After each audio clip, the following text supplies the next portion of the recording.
Good morning, good afternoon, good evening, whatever time of day it is to you all. We hope it was another great one and another great chapter in your book of life. Thank you for coming to lock in with the Now That You Mention It podcast featuring Roll, Jay, and RJ. I'm Roll. I'm Jay. And of course, I'm RJ. To any new listeners or watchers, we welcome you. Thank you all for giving us some of your time. Before we get settled in tonight, if you're listening on Spotify, Apple Podcasts, iHeartRadio, Google Podcasts, or Podbean, please follow, turn on notifications, and if you can, leave us a rating and review. If you're dialed in visually via YouTube, please hit that like, subscribe, and also click the bell to get notified whenever our newest content drops. And leave us a comment, even if it's tell us that we suck. You can find us on Instagram, TikTok, Facebook, Twitter, and Reddit by typing in the Now That You Mention It podcast and hitting the follow button. And if you just want to make it easier on yourself altogether, go ahead and check out our website, nowthatyoumentionit.org. We have an embedded player for all our existing YouTube videos, but we also have links for all of our social and audio formats. Hey, good night, boys. What's going on, man? How's it going? Well, as you can see from my name, it's so cold in the D. Lord. Well, we are forecasted to get down into the very, very low double digits with some possible frozen precipitation overnight. So it'll be interesting to see what it's like tomorrow. Frozen like that Kansas City offensive line. Oh, damn. Whoa. I'm a little distracted tonight, boys, because I discovered a 24-hour The Price is Right channel with all Bob Barker episodes. And I am, I am so entranced by these gifts that they used to give away back in the day on The Price is Right. It's crazy. They just gave away a car, a 1977 Mazda C3, brand new with California emissions, for a whopping retail price of $6,135. What year you said it was? 1977. So, I mean, that's He would have been probably 6. equivalent to like what, $17,000, $18,000 today. Well, I'll tell you right now, because I have an inflation calculator on my phone for just such purposes. Because I got nothing better to do than figure inflation prices from 1977. Yeah. So while he's wasting his time doing that, RJ, let's talk about that Super Bowl and the Kansas City Chiefs frozen offense. I think I was pretty clear. Hopefully, I was clear. Holy shnikes! What? $24,600. Wow. Inflated price. Wow. That sounds about right. Yeah. Anyway, that I wasn't really cheering for Tom Brady or the Tampa Bay Buccaneers. Could have fooled me. So much as Wow. No. Wow. Hey, Cheering more. RJ, does he have a jersey that says TB12 on the back? Uncle Jay, I was just about to tell you, I think I saw a browser tab open where he was searching for a Buccaneers Tom Brady jersey. Not even, it was the half jersey, I believe half Patriots, half I Buccaneers. believe blue, silver, and white, brother. Blue, silver, and white. Hey, the Patriots Tampa and Bay, Buccaneers. Tom Brady. There. Do I need to change his name on here to TB12? Hashtag TB12. Hey, so you're gonna have to bleep this out. As they say in Coming to America, you, who next? Well, I'll tell you what. As much as I dislike Tom Brady, I couldn't do anything but shake my head. I don't know. I know Patrick Mahomes was playing hurt. Mm-hmm. He had a hurt foot, and I know that I think their starting left tackle was out. But I would have thought that they would have Kansas City would have put up more in a fight than 9 points on 3 field goals. Well, go ahead. Finish. I was going to say, you can't tell me. I find it very hard to believe. I wonder how many games this season, or when was the last time since Patrick Mahomes has taken over that offense that they've scored no touchdowns in a game? I think you got to keep in mind though that Tampa Bay defense was loaded. I mean, those guys. I mean, Ndamukong Suh.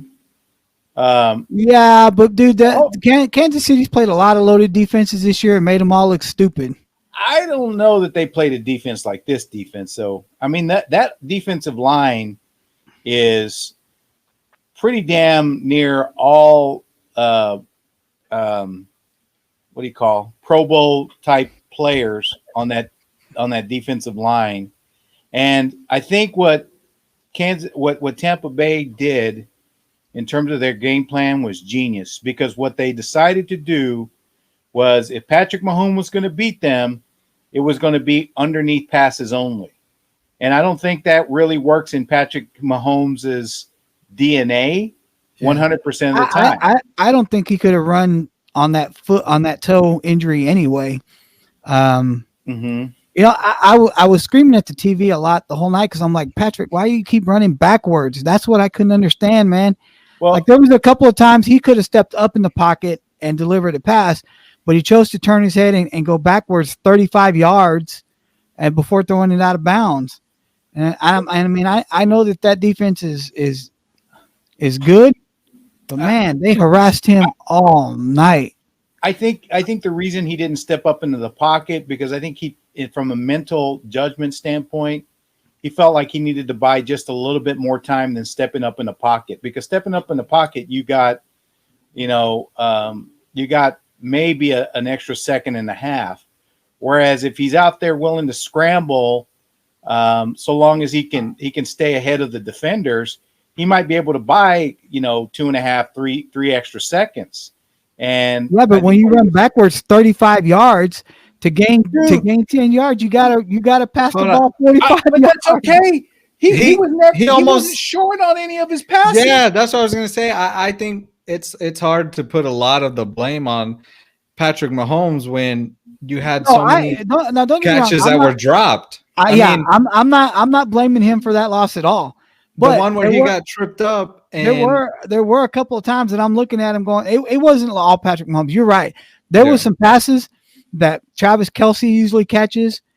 There were some passes that Tyreek Hill usually catches, and I'm looking at them going, dude, how do you drop that? Especially Travis Kelce.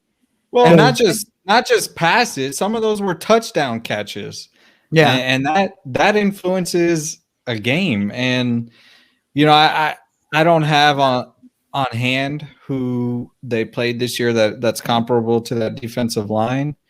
But I mean, they went 14-2. They did something right. It's not like, they played. I think they ran into, number one, they ran into probably one of the best defenses they played all year. And then number two, I think they made mistakes against Tom Brady. Tom Brady, he may be slightly diminished in his skill set, but there's no denying that guy is one of the most intelligent football players in terms of reading schemes. And right or wrong, I think he knew when to roll the dice, and more often than not, it paid off. And I'm sure, I don't know, whoever hears this podcast is going to call me a hater or whatever, but it sure helps when it seems like you've written the refs a good check, because hold on. No, you're right. Their defense did their job. Don't get me wrong, but it's easier when you get multiple shots on drives that should have been ended. Okay. So that doesn't mean, I'm not saying he's a terrible player, but it helps when the refs help you. Well, yes, but also, I don't know if you listen to the Morning Musers, but they have this segment upon further review where they go back and look at game film and they try to understand maybe a couple of sequences that were most critical in determining the outcome of game. And so they reviewed the Super Bowl and they had that segment this morning, and Giorgio was giving his analysis, and whether we like it or not, both times that they called pass interference, there was a legitimate pass interference. Because these guys get the full, what they call the full 22, so they get the whole. We get edited camera shots because the networks are going with whatever they believe to be the better. They get the entire field and see all the players in positions. The one they called on the Honey Badger near the end zone, that first of all, the Honey Badger lined up 7 yards off of the line of scrimmage. Okay.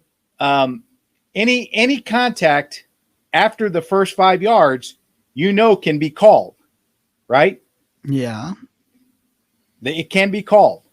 And so what happened, and particularly on that play, was that before Mike Evans even got to the Honey Badger, he was already 8 yards off the line of scrimmage. And then there was physical contact.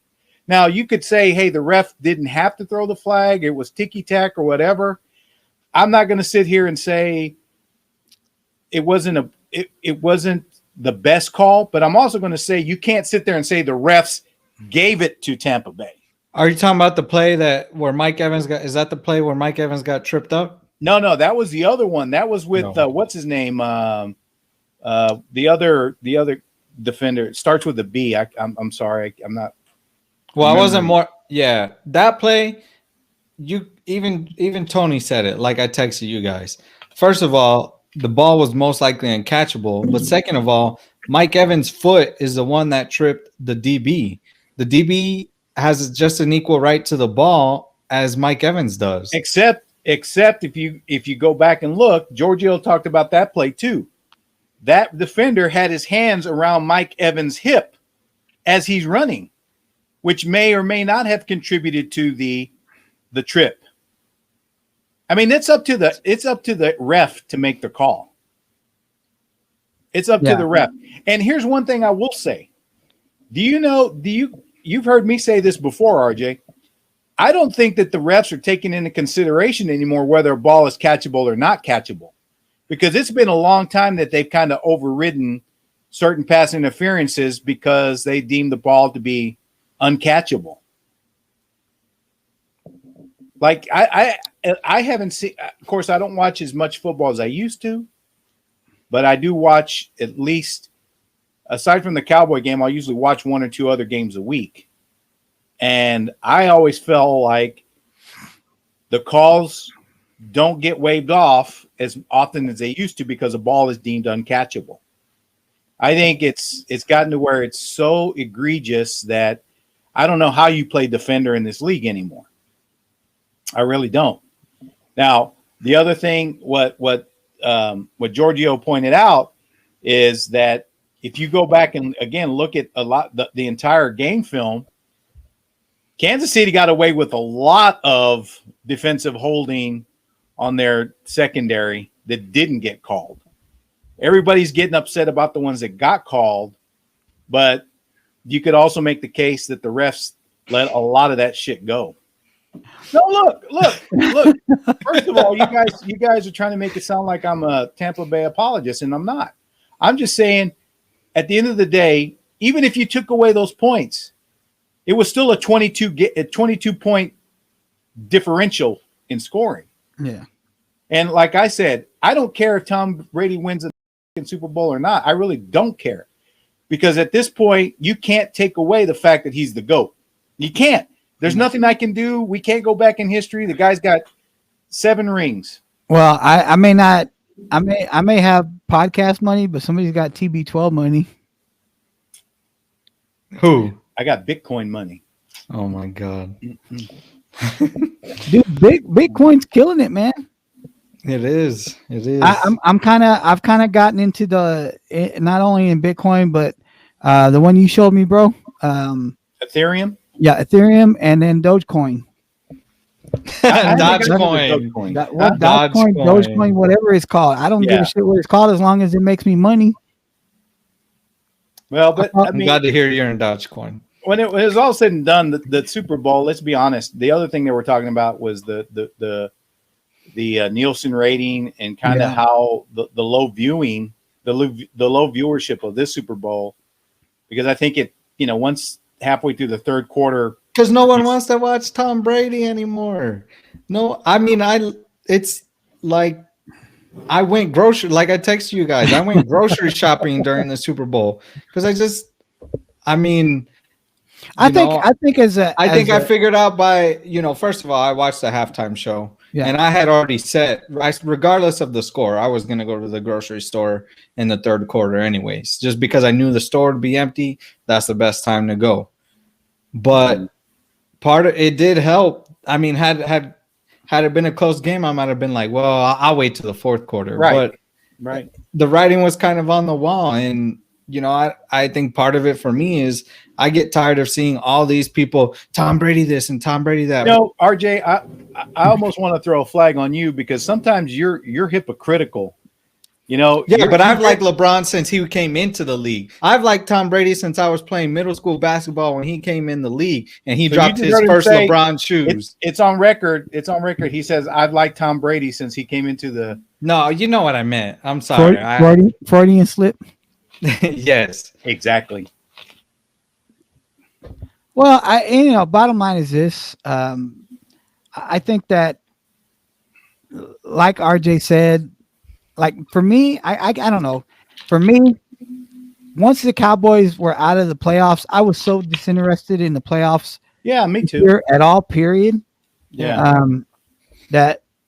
I don't think I watched any playoff games this year.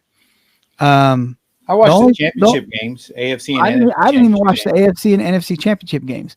Same. The only reason why I had interest in the NFC championship games because I was hoping that plane carrying Aaron Rodgers would have won. Oh my God! But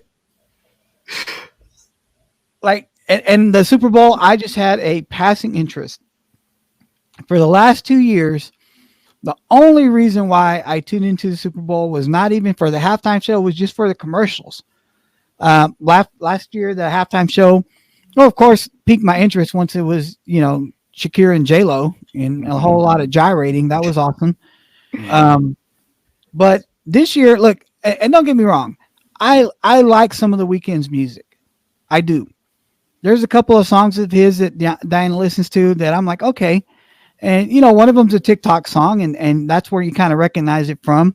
Mm-hmm. But you cannot escape the fact that dude is just a plain up weirdo. Like, well, no, I mean, we saw him on Saturday Night Live a couple of months ago. He was on Saturday Night Live, and the dude came out with like his face all bandaged up and singing the songs and whatever. And then that halftime show that he put on was ridiculous. And, people are like, oh, well, he spent $7 million. He didn't even get paid. None of these people get paid for the halftime shows. Yeah, they don't. And you know what? He don't give a shit that he paid $7 million. I'm going to tell you why. It's because it's a known fact that every year after the halftime show, whoever performs usually sees a big bump in sales for the next couple of months. Not just that. Yeah, no, you're right. I actually read an article about that. And that dude's going to see a big bump in sales for the next couple of months. I want to say that they said J-Lo and Shakira saw like 200% increase in streams. And because of COVID, it's not even just streams. They're usually able to capitalize off, a tour following the Super Bowl performance. Yeah, absolutely. So but they just weren't able to because of COVID happened right after the Super Bowl. Yeah, so that $7 million he invested in, or that he spent on, dude, he's going to make that back tenfold, easy.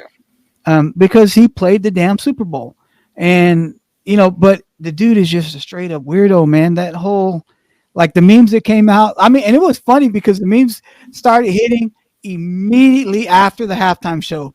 Yeah, he started seeing stuff, and my wife is like, God, how did he come up with this so fast? And it's like I told her, man, these people have nothing better to do than to troll the internet. And that's what they did with this dude, man. They trolled him cold-blooded right afterwards. I mean, hell, I sent you guys that meme where he looks like he's dressed up like Richard Pryor. I'm with you, Uncle Jay. I like his music. I thought the halftime show was a little underwhelming, and I did think it kind of highlighted his weirdness. That dude is so strange, man. His backup are all the male dancers that he had out there with the bandages on their face. It looked like they had jock straps on. I mean, yeah, it was. I think it's funny. It's called the Pepsi halftime show, but it was filled with songs about. Well, and I mean, like that. I mean. And people are already starting to come out. Oh my God, a devil worshiper! And did you see this? Oh my gosh, those are the worst too. Yeah, and I'm like, you guys need to just breathe. I mean, it's not like the guy went up on stage and goes, "The devil rocks, the devil rocks." Yeah, he's just weird. He just is. Who do they want to do the halftime show? Nickelback. Well, and I think for a lot of people, that's their appeal to him, is that he is weird. Like I said, he gained a lot of popularity from the fact that one of his songs is a TikTok song. Well, I think that the thing that we got to recognize is the trend has been that they're trying to appeal to a younger crowd, because the NFL is slowly losing ground with the youth. Because number one, several things to take into consideration. There is just so much more competing for your time these days. And you have streaming services on every freaking platform, on every freaking device. So it really, where the Super Bowl used to enjoy more of a captive audience because it was the biggest thing and there wasn't really anything on against it, particularly sports wise. But all these other networks pretty much just put on filler in their programming because they knew they weren't going to be able to topple the juggernaut of the Super Bowl. But that's not the case anymore, because now your entertainment is basically at your fingertips, and it's it's at your beck and call. I mean, you can stream whatever, whenever. And I think people's attention spans have gotten just that much shorter. And again, the youth have other things that are interesting, that have interest, and they're taking away from the Super Bowl or even pro football, pro sports. I agree with you 100%, dude. We need to do an episode at a later date about streaming services, because I have a real big HSO about that, man. Well, maybe what we do too is we see if we can get RJ to get a few of his cohorts and do a kind of a millennial, maybe even a few Gen Zers, and really try to talk about. Oh yeah, that's what we need. We need a Gen X, Gen Z, millennial roundtable. Mm-hmm. We need to get all three generations together and kind of just. Well, you and I are Gen X, bro. Well, I know. That's what I'm saying. That's what he's saying. You two. We need us. Me, my friends, and someone in. Well, RJ falls in that millennial category. We need the Gen Zs. That's the generation that's coming after them. That's like Annabelle and them, that are preteens and teenagers now that are growing up in a different world than even. I mean, the difference between RJ and Annabelle is. It's incredible because astronomical, yeah, because RJ still remembers watching VHS tapes and even at this point, DVDs. Annabelle watches DVDs on occasion, but most of her entertainment is consumed through streaming platforms. You know what? It's funny. I wasn't even gonna. I should have told you guys about this. Just not podcast related, but I saw this TikTok where.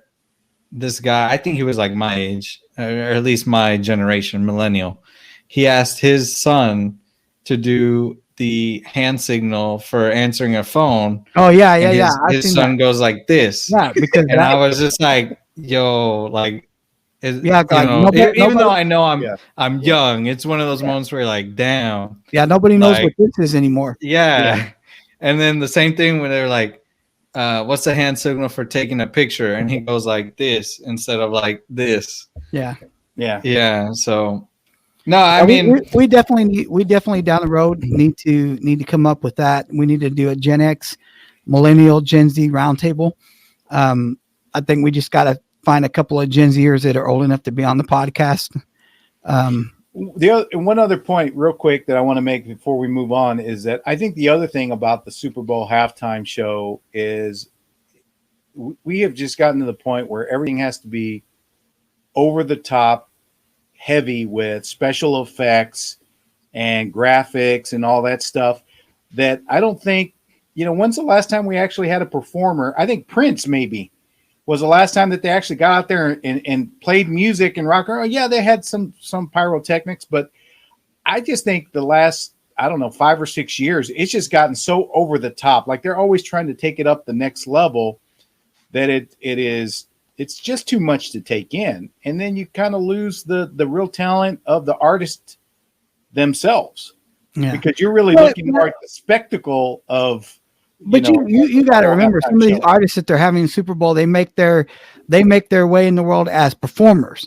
Like Lady Gaga, when Lady Gaga was doing the Super Bowl, Lady Gaga, even though she has a fantastic singing voice, I don't know if you guys have ever just heard her just straight up sing.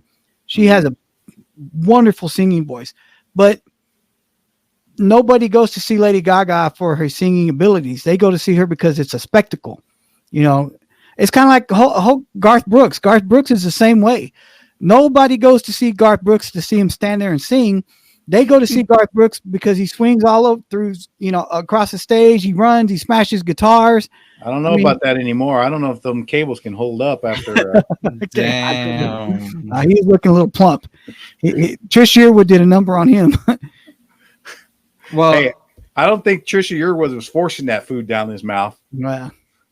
Well, I've got a couple things to say about this before we move on. Yeah.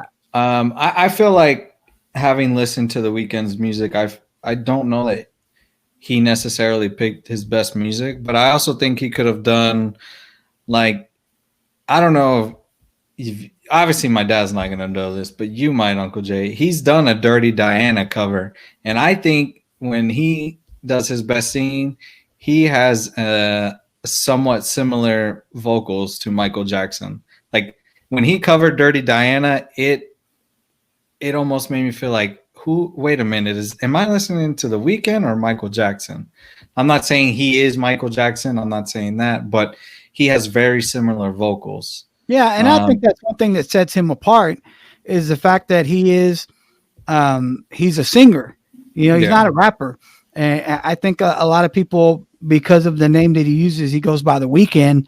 People are just automatically going to assume that this dude's a rapper, and he's not a rapper. He's a singer. He's a straight up singer, and he's got a good voice.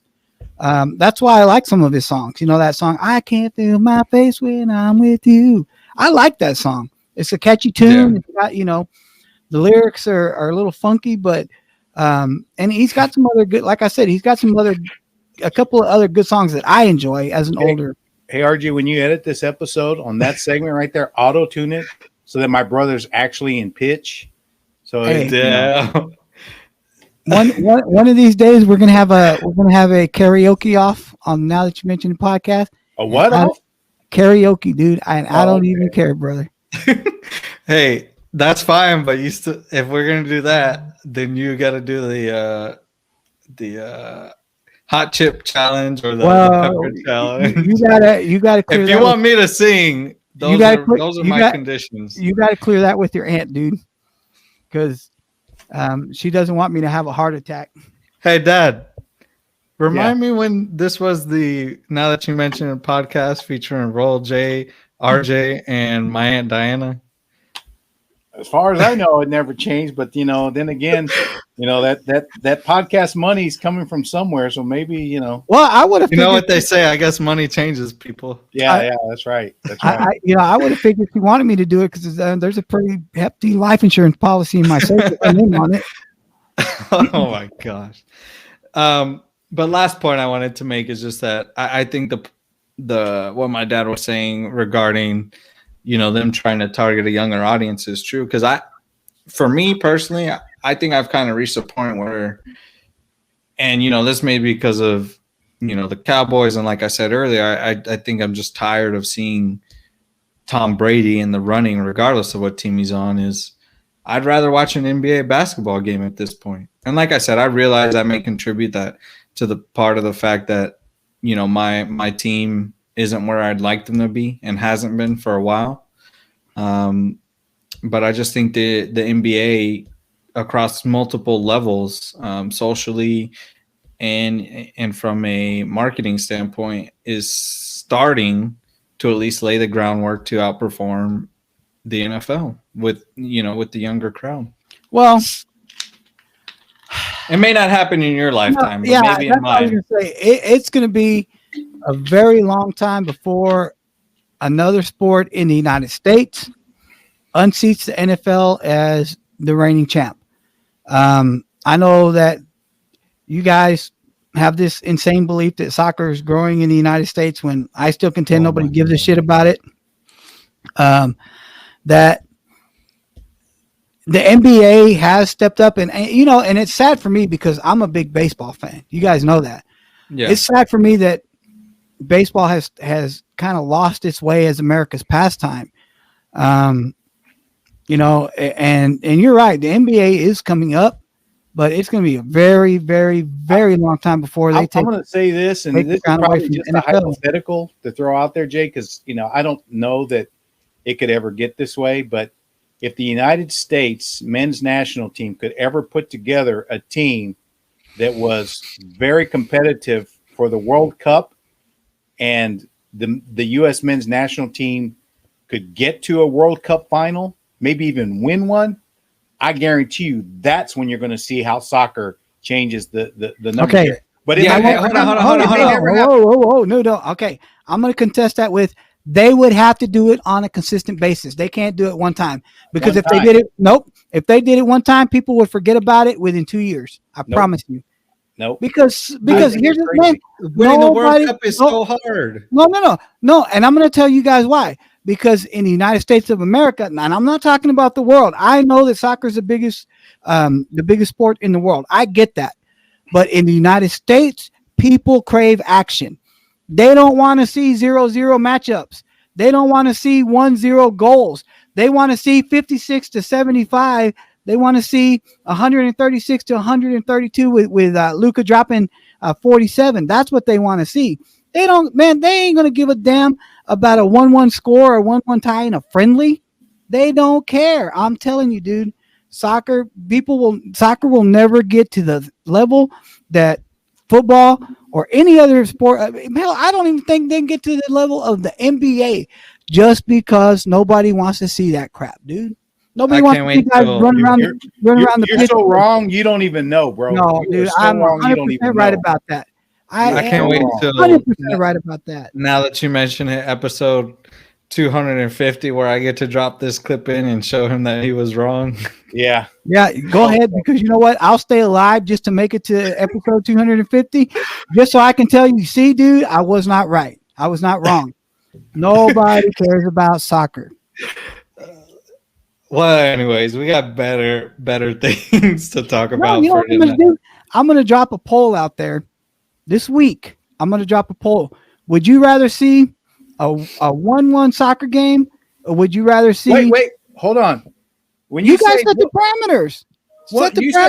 First of all, you say a 1-1 soccer game. I mean, of course, versus a one-time NBA game, of course that's going to win head-to-head. I'm talking if you saw the U.S. win the World Cup in a 1-0 matchup, I bet you that would outdraw any other sport that you could put on, maybe even contend with the Super Bowl. For that time. But I'm telling you, if you think that if the United States won the World Cup in the next World Cup, I don't even know when it is. But if the US were to go in and hold on, listen to me, and surprise everybody and win the World Cup, okay, there would be excitement about soccer for about 1.5 to 2 years, because unless they can do it consistently and be in the World Cup in 4 more years and be in the World Cup in 4 more years, dude, it's never going to take off, because if they win one and then in 2 years they suck again and nobody's going to give a crap about watching a 1-1 soccer game. They're just First not. of all, the World Cup only happens every 4 years. Yeah, That's and what I I'm was going to saying. see there's And- only a couple of countries that have ever been able to win it multiple times. And I know that, but I'm saying, And hold on. When you win the first one, you're going to build. There are going to be so many kids that are going to say, I want to be on the next team that wins the World Cup. And there's going to be this shift of kids that are going to come and say, look, right now, the best soccer players in the U.S., dude, are getting picked off and they're going overseas to play. so I'll tell you what. Name the greatest soccer player in the world right now. Well, Cristiano Ronaldo. I mean, yeah, nobody's that's who I would thrown in. say. Yeah. Name the second greatest soccer player in the world. Lionel Messi. Lionel Okay, Messi. name the third greatest soccer player in the world. You could either say Zlatan Ibrahimovic, Yeah, that's what I was gonna say. or Lewandowski. Awesome. From Now name the best soccer player, the best American soccer player in the world. Christian Pulisic. Who? And Christian before that, I would Pulisic. argue Clint Dempsey before he retired. Yeah. But would you consider Clint Dempsey a world-class soccer player in the line Yes. of Cristiano Ronaldo and No, Lionel Messi? he's not better than those guys. No, I'm he's not even saying than those better. guys. But would you consider him in the same? Would you put him in the same breath with those guys? He's on I the wouldn't. edge. He was going over and Are you playing in sure? Europe and making that kind of dude. They were paying him big time money to go play. What are you talking about? The thing is, you don't know anything about soccer because you don't Exactly. give a shit about soccer. Nobody in the United States knows. I guarantee you could take a poll of 100 people, right, and just common people. I'm not talking about soccer fans. or sports fans. But just to clarify, we could take that same 100 people and They show would them know who Tom Brady was. and show them Tom Brady, and I You're guarantee wrong. You're wrong. you they won't know. Hold on. And I have the proof on this because there's an argument going around that Tom Brady is the greatest athlete of all time. And I don't think he is. And he's not even the greatest American athlete of all time, if you ask me. But just to show that he's not the greatest world athlete of all time, his Instagram following is only 9 million. Lionel Messi has 193 million. Cristiano Ronaldo has over 200 million. The rest of the world doesn't even know who Tom Brady is. And they Okay, don't care. But that's not my point. My point is, in the United States, if I were to poll just 100 people and put up a picture of Tom Brady and Cristiano Ronaldo, I guarantee you more people name Tom Brady than I think bet it would it'd be be a lot closer closer than you think. Yep, I I agree. bet it'd be a lot closer than you think. I don't.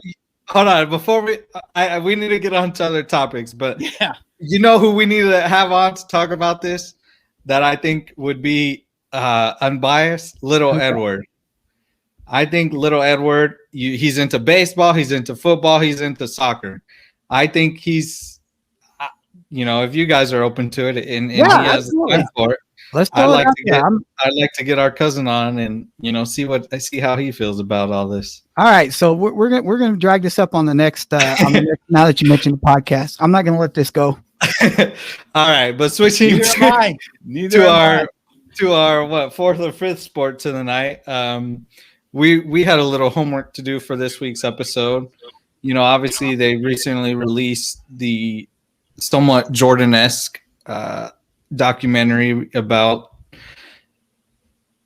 who you could say is, in my opinion, I would say, even though he doesn't have the most majors right now, the greatest golfer of all time, Tiger Woods. And it's a long series. It's a 2-part series. Each episode is at least an hour and a half. 45 minutes or something like that. An episode. No, they're each an hour and a half. Yeah. No. I think you could put him up there as, I thought you said only 45 minutes. Yeah. No, an hour and 45 minutes each episode. Yeah. I think you could put him up there. RJ is the greatest golfer because even though he doesn't have as many majors as Jack, he's got more career wins than Jack. Well, and not just that, bro. I think what Tiger has done to impact the sport overall has had much more significance than even Jack, because Jack is the epitomal white collar white man. The upper echelon of golf. Echelon. Yeah, I'm sorry.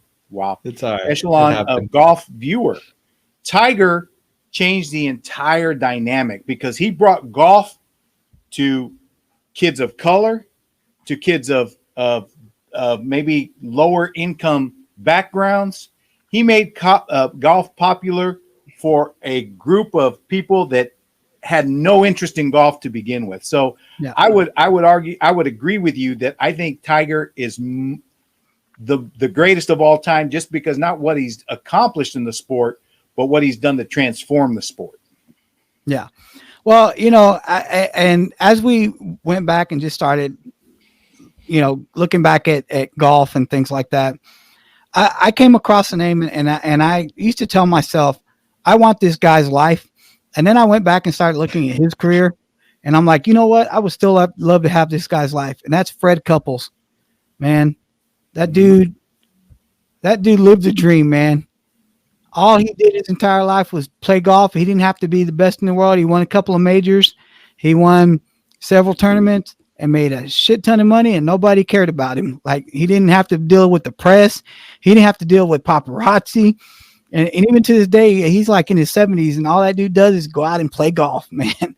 Well, but he also came up in the time between the two biggest, arguably the two biggest names. I mean, Between Jack and Tiger, came on the heels of Jack and Arnold, and right as Tiger was coming into, to being that next level. So he was right in the middle of that, right? And so, I mean, who was that big name? Can you tell me who was that big name between Jack and Arnie and Tiger? Yeah, I mean, you can't. Because there was not that one dominant player. Yeah, I mean, there was a lot. Gary Player, Jim Freddie Furyk, Couple, yeah, Jim Furyk, Lee Trevino, Lee Trevino. Yeah, well, Lee Trevino was he was in that era with Jack. Arnie and Jack, and so I was talking more along the lines of the guys that are maybe 10 years younger than them. The guys that were in, again, like Jim Furyk, Fred Couples, Watson. What's that guy's name that used to have the Shark brand? Oh, Greg Norman. Yeah. Nick Faldo. Yeah, Nick Faldo. Nick Price. What about the great John Daly? Yeah, even John Daly. Well, John Daly to some extent. Well, we're talking about slamming, whiskey sours in between holes. Yeah, the great John Daly then. But anyway, so with Tiger, obviously he was that icon that blasted onto the scene. I mean, he was so dominant when he was young. Yeah. And I mean, he was kind of, and the thing about it, he wasn't the flashy guy. In the documentary, one of the themes that I kept taking from it is he really didn't relish the limelight. He didn't relish the fame. He didn't relish being, made this big time celebrity. And which is probably why one of the biggest reasons on the second part of this documentary, he kind of spun out of control. But anyway, go ahead. I was just going to say, I think part of that is, his dad put too much pressure on him. See, I'm glad you brought that up because to some extent, because I mean, it's one thing to be great at a thing.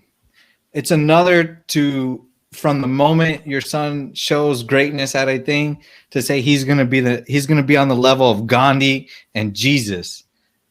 That's such a hard expectation. Being Tiger without, that additional expectation of being this just overall the greatest human being possible. It was, I think it's a little unfair, like the documentary said. And, his dad was strict, and I can't say that, that's necessarily a bad thing, because to some extent, while I watched this documentary, I felt like the relationship, it reminded me a little bit of the relationship I have with my dad. He's my best friend, and there's a reason I work with my dad. Yeah. I think the difference is my dad allowed me to to go out and make my mistakes, to live my life, while also reinforcing, hey, you need to be thinking about the future. But I'll also say, had I been a phenom with, millions at 20, I might have been like, to some extent how Tiger was. I don't care what you say anymore, Dad. Like, I'm a millionaire. But I also think the difference between Tiger and his dad and you and your dad is the fact that your dad is not just your best friend; he's also your dad. And I think one of the points that they bring up in the first part of the documentary is how, especially that one guy who was friends with his dad, is that Earl Woods was Tiger's best friend and treated him like a friend. Didn't really treat him like, they didn't have that father-son dynamic. He had him like a mentor best friend dynamic, to where he was not treating, they just didn't have that strong father-son dynamic. They had a really good, hey, he's my best friend dynamic. And I think that's the difference between, you and your dad are best friends, but your dad also knows when you're stepping out of line, how to, step back for a second and say, hey, dude, you're not doing this right, If that makes any sense. Yeah, no, it does. And I think the other thing that, going back to RJ's point, is that I think Earl Woods was also espousing all this greatness about his son, because to me, the guy was a very shrewd in marketing and branding Tiger from the very young age. In other words, he was building the phenomenon, not only Tiger himself, but also trying to get that, that ground swells of branding behind him, so that eventually when Tiger did get that level of success, all of a sudden, Tiger was not this unknown quantity.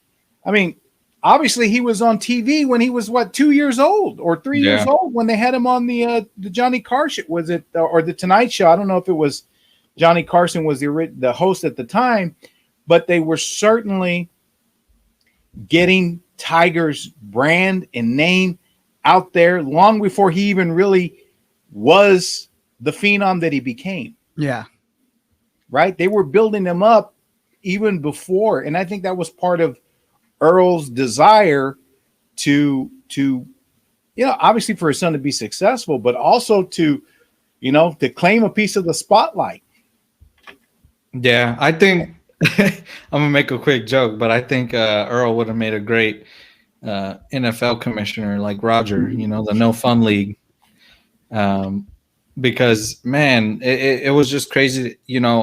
I grew up, I didn't really know young Tiger, obviously, because I was a kid. So watching this documentary, the first episode was very, I think, informative for me, because I knew his greatness. I knew how many majors he won, but I didn't really get to see it. I didn't really get into watching golf until later in life.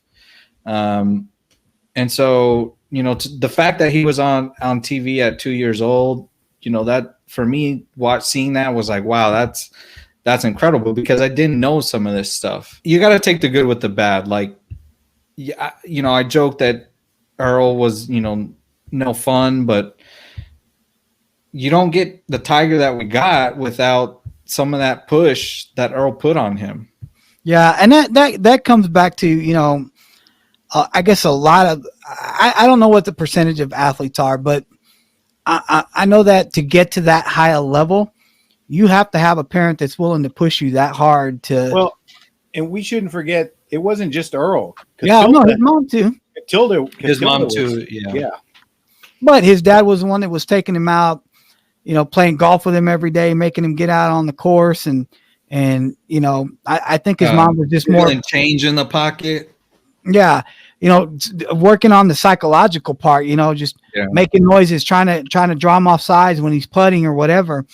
That's all Earl. And I think you have to have, I think some of the best athletes in the world have to have, I guess, that one parent that is willing to push them. I mean, you hear stories of, gymnasts or, that with parents that are willing to push them that hard, and or that will put them with a coach who's willing to push them that hard. I know, Bella Lugosi is one of the ones in the gymnastics world that most people talk about because he was such a, pushed his gymnast so hard and things like that. But yeah, I mean, I guess when you have a parent or somebody that pushes you that hard, you tend to at some point start to build some kind of resentment to him as well. And I think that kind of helped a little to what pushed Tiger away from his dad too, was the fact that, yeah, he loved him. He was his best friend, but I think he also resented the way he pushed him or how hard he pushed him when there were times he didn't want to be pushed that hard, when he wanted to just be a kid. I also think that part of Earl's extracurricular activities had something to do with that too, because I think Tiger probably began to resent his dad a little bit because, as they said in the documentary, Tiger loved his mom and she was a devoted wife and mother, and yet his father was obviously less than faithful and had a lot of side things going on that I think Tiger at some point also grew to resent.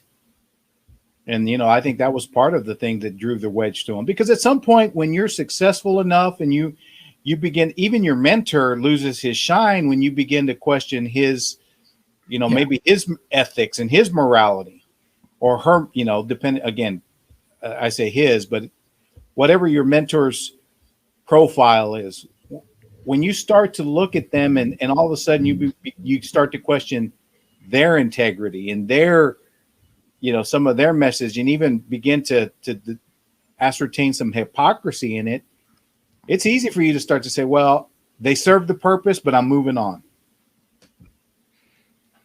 Yeah, no, I think I was going to say that exact same thing about, him witnessing his dad having those, extramarital affairs is, I think it did drive a wedge between them. And it's a lot for a kid to understand, to cope with. Like it said, he called it, his high school girlfriend just, basically bawling and in a mess. And I think ultimately, like the documentary said, even though he probably resented Earl for that, I think what I don't know that learned is the word, but what it showed him is that, if you're great, you could go do these things and the world doesn't really care. And I think that's to some extent what contributed to, I know the back and the pain his, Navy SEALs activities contributed to his downfall as well. But I think part of him, I think there's multiple things when it comes to, that the fall from grace that he had. Well, I think that when you look at people who get to be that big without a proper support system in place, it's like, building a house on a foundation. You can, if you have a narrow foundation and you continue to build up and up and then out as you go up, eventually that house is going to fall because it doesn't have the proper foundation underneath it to support it. Too top heavy. And the other thing too is, look at who he was hanging around once he got to that level of success. Going to Jordan and Barkley.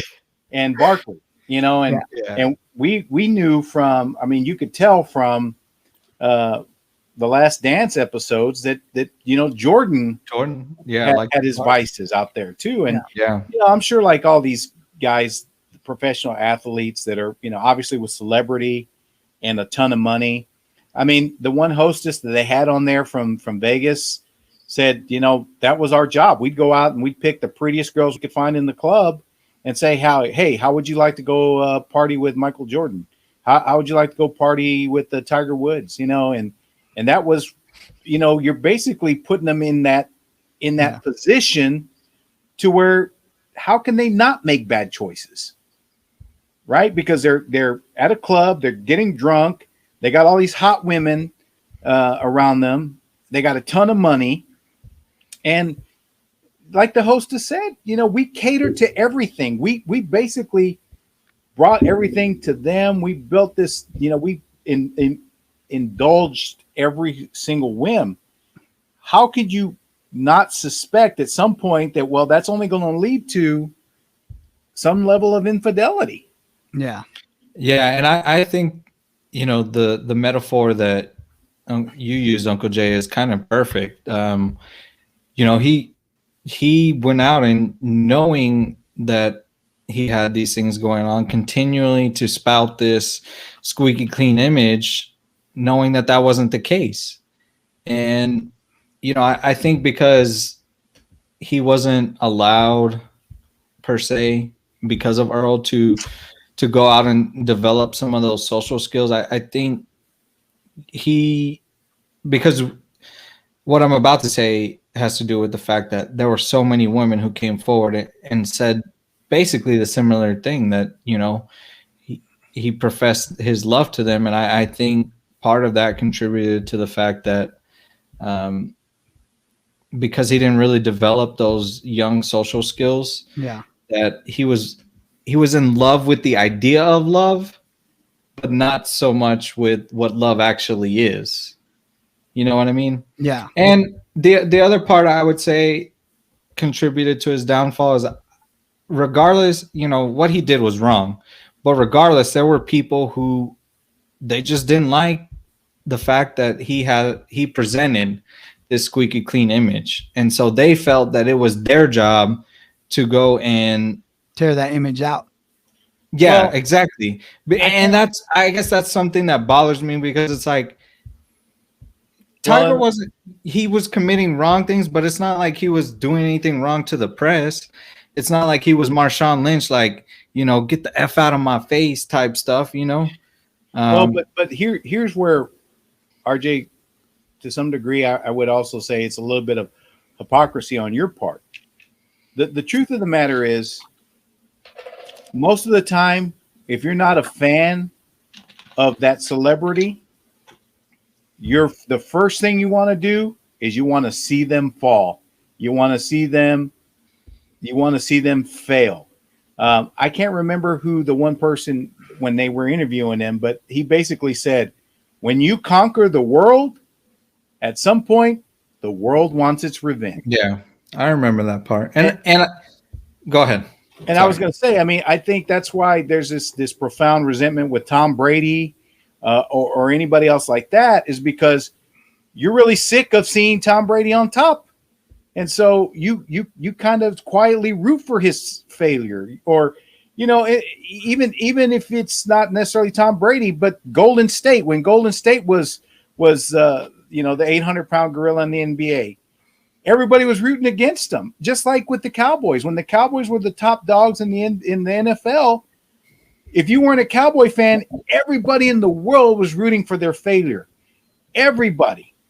And that's, to me, that's just, I think we're hardwired in our human psyche that, here you see this kid who grows into a man and is basically whooping everybody's ass in all these tournaments. Yeah.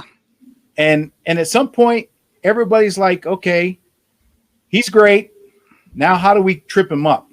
How do we get him to fall? And rightfully so, Tiger didn't help himself by, like you said, creating that wholesome family guy image when he was leaving this other double life. So he was basically leaving breadcrumbs for somebody to find that trail, and they did. That's what that's part of it.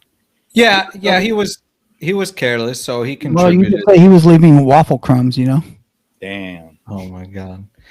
I hear what you're saying, and I think what I would say is that you're right. Like, yes, I don't want to see Tom Brady win anymore. I didn't want to see Golden State win anymore, but I didn't want there to be like a Tiger-esque type scandal for those guys. No, I wanted, you know what I mean? Like, yeah. Well, I was going to say though, the difference is you're not obsessed like some of these reporters. First of all, because these reporters, they stand to gain financially quite a bit by being by being the person, the one who broke that story. Yeah, exactly. Well, the paparazzi culture in our society is just, weird, if you ask me. But hey, what do I know? No, you're right. I mean, no, you're 100%, and it's not just in this country. That's the thing, paparazzi around the world. Because when you look, and I'm going to go back to this. I know that role. You're a big fan of The Crown, RJ. I don't know how much you like The Crown or not, but the episode where the queen becomes the queen when her father passes away, how at that point the press was so respectful that they wouldn't take pictures of her when she came out of the lodge, Sagana Lodge, to get into her car. Like they had a guy that was putting up his hand saying, "No, you don't take pictures of her."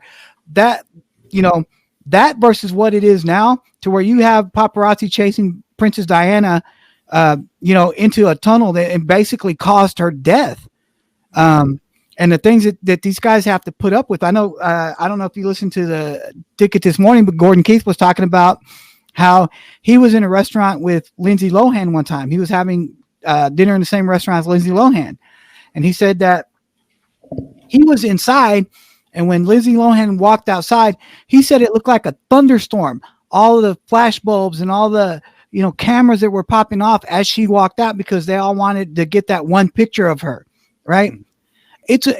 I mean, can you imagine how disorienting that would be to somebody? Well, not only that, bro, in the documentary, when the scandal broke about Tiger and Rachel Ucatel, how the paparazzi were asking her like some, I mean, man, you want to talk about some asshole questions, like, hey, how was it? How was Tiger? I mean, dude, what's it feel like to be a homewrecker? Yeah, exactly. Not just taking her picture, but then dogging her the entire time too, calling her a whore, and and basically just some of the line of questioning that they were asking her.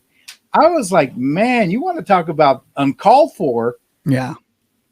And could you imagine everywhere you go? And the same thing that happened to, I don't know how to pronounce her name because there was like 3 different pronunciations. Elin. But of her, she's out with her kids. She's not even doing anything but walking in the park with her kids. And the paparazzi are sitting there screaming at her, "Have you forgiven Tiger? What's going on with you and Tiger? When's the last time you talked?" I mean, dude, just being like, to me, flat out obnoxious when because they're not even going to talk to them. Their whole job is to draw her off sides, because they don't care about the pictures of her walking their kids. They care about the pictures of her, busting out at them, flick them off or something. Yelling at them or doing something, because that's sensational and that's what sells. Right. The pictures of her walking her kids between her car to the park, that's not going to sell. Nobody cares about that. What sells magazines, what sells airtime on TMZ are the pictures of people going, "Man, get out of my face. I'm tired of you people. Y'all leave me the F alone." That's what sells. And that's what those guys, that's what their profession is, to just draw people off sides, just saying all kinds of outlandish shit to a person while trying to take their picture and to antagonize them. It's ridiculous. Yeah. And, what I did like about the documentary was, I think, the ending. You had this comeback story feel for Tiger. Mm-hmm. Him winning in 2019 just by using his skill. He was going out there really out dry, like the documentary said. He played conservative because he knew the course from all those times playing there, winning there. Yeah, I mean, think about how many times that dude in his life has played Augusta. Mm-hmm. I think that's the one downfall to the Masters tournament, is that you're playing the same course every year, whereas with the US Open, you're switching in between courses. With the British Open, you're switching in between courses. With the Players Championship, you're switching in between courses. You never play the same course 2 years in a row in any other major other than the Masters. Now, I know the holes are cut different, and I know that they're using different yardages, but ultimately still the same course. You're still playing Number 17, that you're still playing the what do they call it? Amen corner. You're still playing those, that same historic course. So can you imagine how much of an advantage he has over people who play the Masters now? How many rounds of golf do you think he's played at the Masters? 100 over the course of his life? Yeah, every tournament is 4 rounds. Yeah. How many, practice rounds plus practice rounds? Yeah, you're absolutely right. There's something to be said for that. Well, I don't think there's a player on the PGA Tour right now that knows the Masters course better than Tiger.